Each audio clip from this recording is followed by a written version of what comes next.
episode of Focus World. Hungary's leader open to meet Donald Trump. Former President Donald J. Trump will meet privately with Viktor Orban, the Prime Minister of Hungary, at Mr. Trump's club in Florida next week, according to a person briefed on the plans. France to make abortion a constitutional right as a bill gets Senate note.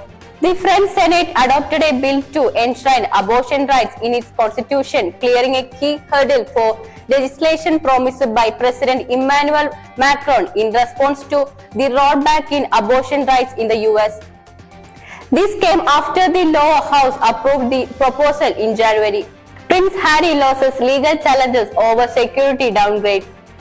Prince Harry lost a long-running legal battle over the downgrading of his security in Britain, as High Court judge ruled on Wednesday that the British government was entitled to change the level of police protection for a member of the royal family who was no longer carrying out official duties. China expands scope of state secret law in security push.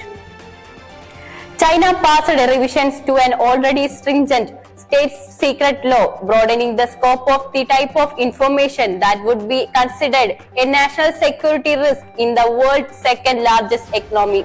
The changes elevate the risk for foreign business operating in the country.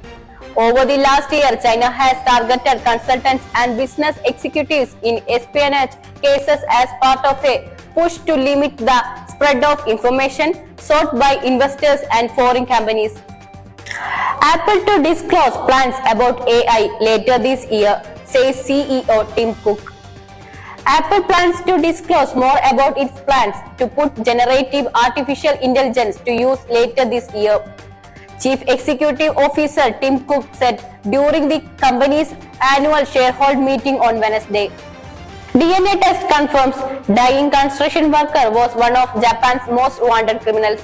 According to the BBC, Santoshi Kirishima made his confession on his hospital deathbed last month. "I wanted to meet my death with my real name," he told the police. Now a month later, officials have confirmed that the 70-year-old was indeed Kirishima, a member of a militant group behind several deadly bombings in the 1970s. He was wanted for nearly 50 years. That's all for today. See you in the next episode.